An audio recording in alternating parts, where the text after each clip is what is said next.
حضرت ابو بکر رضی اللہ عنہ نے ذرا بلند جگہ پر کھڑے ہو کر لشکر سے خطاب کیا، اسلام کے مجاہدوں میں تمہیں 10 نصیحتیں کرتا ہوں، انہیں یاد رکھنا۔ نمبر 1، خیانت نہ کرنا، چوری نہ کرنا، دشمن کے لاشوں کے اعضاء نہ کاٹنا، بچوں اور عورتوں کو قتل نہ کرنا، کھجوروں اور پھلوں کے درخت نہ کاٹنا، کھانے کی غرض کے سوا کسی جانور کو ذبح نہ کرنا۔ تمہیں دوسرے مذاہب کی عبادت گاہیں نظر آئیں گی جن میں تارک الدنیا لوگ بیٹھے ہوں گے، انہیں پریشان نہ کرنا۔ کسی بستی کے لوگ برتنوں میں تمہارے لیے کھانا لائیں، یہ کھانا اللہ کا نام لے کر کھانا۔ تمہیں ایسے لوگ بھی ملیں گے جنہوں نے اپنے سروں میں شیطان کے گھونسلے بنا رکھے ہیں، ان کے سروں کے درمیان کا حصہ منڈا ہوا ہوگا اور باقی بال بہت لمبے لمبے ہوں گے، انہیں قتل کر دینا۔ اپنی حفاظت اللہ کے نام سے کرنا۔ خدا حافظ مجاہدوں، اللہ تمہیں شکست اور وبا سے دور رکھے۔ لشکر کی مدینہ سے روانگی کی تاریخ 24 جون 632 عیسوی، یکم ربیع الثانی 11 ہجری تھی۔ اس اسامہ رضی اللہ عنہ کے لشکر کے متعلق اتنا ہی کہہ دینا کافی ہے کہ انہوں نے صرف 40 دنوں میں ہی رومیوں کے خلاف وہ کامیابی حاصل کر لی تھی جو رسول کریم صلی اللہ علیہ وسلم حاصل کرنا چاہتے تھے۔ اسامہ رضی اللہ عنہ کی سالاری کے ہر پہلو پر پورے اترے، اور جب وہ فتح یاب ہو کر مدینہ میں آئے تو ان سب نے انہیں گلے لگایا جنہوں نے ان کی سپہ سالاری پر اعتراض کیے تھے۔ دوسری بڑی جنگ مرتدین کے خلاف تھی۔ ابو بکر رضی اللہ عنہ نے اپنی فوج کو کئی حصوں میں تقسیم کر کے ہر حصے کے سالار مقرر کیے اور ان کے لیے محاذ مقرر کر دیا، یعنی ہر سالار کو ایک ایک علاقہ بتا دیا گیا جہاں انہیں حملہ کرنا تھا۔ اس تقسیم میں حضرت ابو بکر رضی اللہ عنہ نے خاص طور پر یہ خیال رکھا تھا کہ ہر دشمن کی طاقت اور لڑنے والی نفری دیکھ کر اس کے مطابق سالار مقرر کیے جائیں۔ سب سے زیادہ طاقتور اور مکار دو مرتد تھے، ایک طلحہ اور دوسرا مسلمہ۔ ان دونوں نے نبوت کا دعویٰ کر کے ہزارہا پیروکار پیدا کر لیے تھے۔ خالد بن ولید رضی اللہ عنہ کو ابو بکر رضی اللہ عنہ نے حکم دیا کہ وہ طلحہ کی بستیوں پر حملہ کرے اور اس سے فارغ ہو کر بطاح کا رخ کرے جہاں بنی تمیم کے سردار مالک بن نویرہ نے بغاوت کر دی تھی۔ تمام سالار اپنے اپنے محاذوں اور مہموں کو روانہ ہو گئے۔ خالد رضی اللہ عنہ اپنی مہم کے علاقے میں حسب عادت اتنی تیزی سے پہنچے کہ دشمن کو خبر تک نہ ہوئی۔ انہوں نے کچھ بستیوں کو گھیرے میں لے لیا تو خالد رضی اللہ عنہ کے پاس کچھ آدمی آئے اور انہیں بتایا کہ بعض قبیلے طلحہ کے فریب کا شکار ہیں، ان کی خون ریزی مناسب نہیں ہوگی۔ اگر خالد ذرا انتظار کریں تو قبیلہ تئی کے کم و بیش 500 آدمی خالد کے دستے میں شامل ہو جائیں گے۔ خالد رضی اللہ عنہ نے انتظار کیا اور یہ آدمی قبیلہ تئی کے 500 آدمی لے آئے جو طلحہ کے قبیلے اور اس کے زیر اثر قبیلوں کے خلاف لڑنے پر آمادہ تھے۔ وہ مسلح ہو کر آئے تھے۔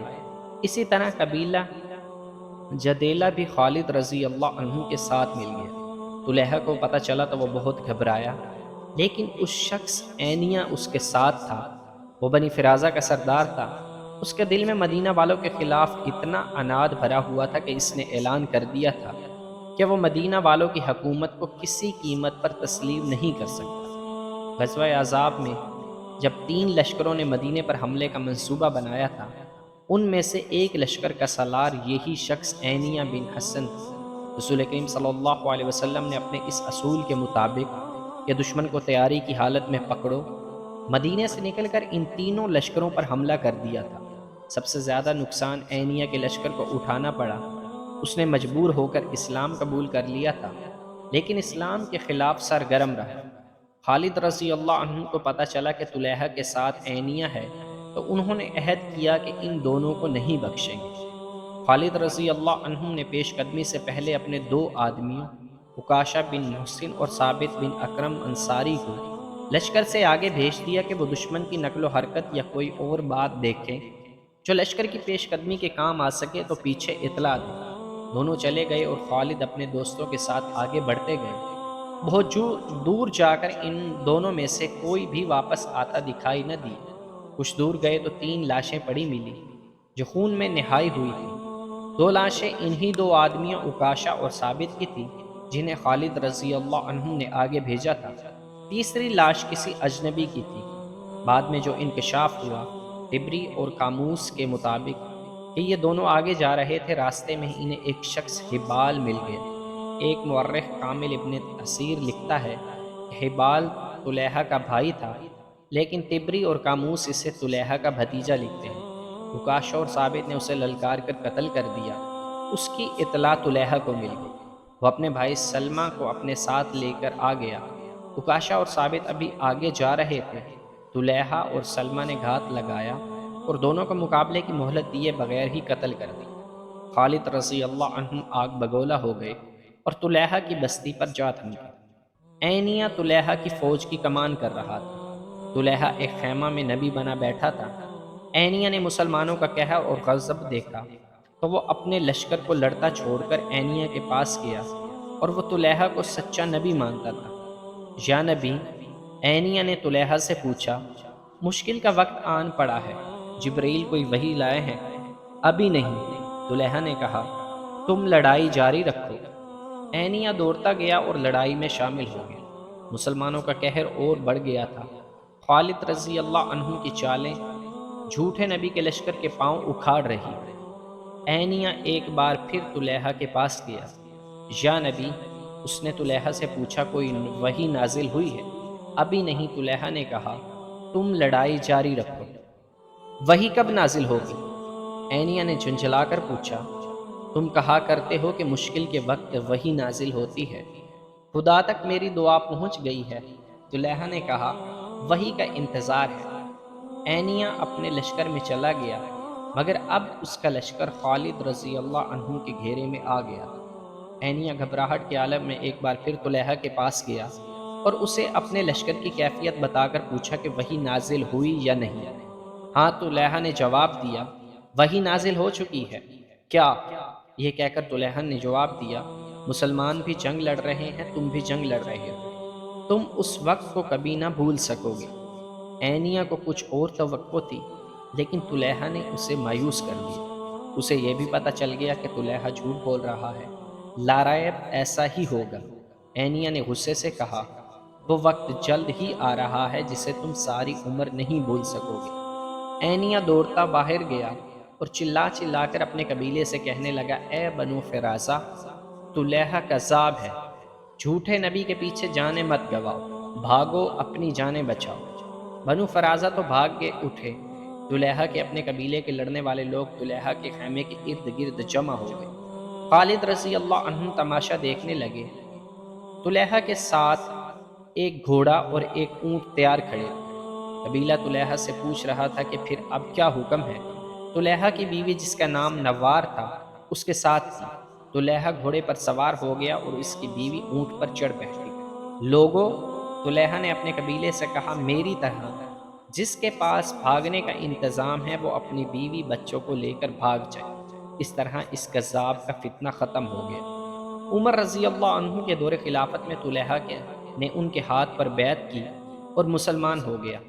خالد رضی اللہ عنہ نے کئی اور قبیلوں کو مطیع کیا اور انہیں ارتداد کی کڑی سزا سنا دی۔ ان پر اپنی شرائط عائد کی۔ اسلام سے جو منحرف ہو گئے تھے، انہیں دوبارہ حلقہ بگوش اسلام کی۔ طلیحہ کی نبوت کو بھی خالد رضی اللہ عنہ نے ختم کر دیا، اور عینیہ جو یہودیوں سے بڑھ کر مسلمانوں کا دشمن تھا، ایسا بھاگا کہ اس نے عراق جا دم لیا، مگر اس کا زہر ابھی پیچھے رہ گیا تھا۔ یہ زہر ایک عورت کی شکل میں تھا جو سلمہ کہلاتی تھی۔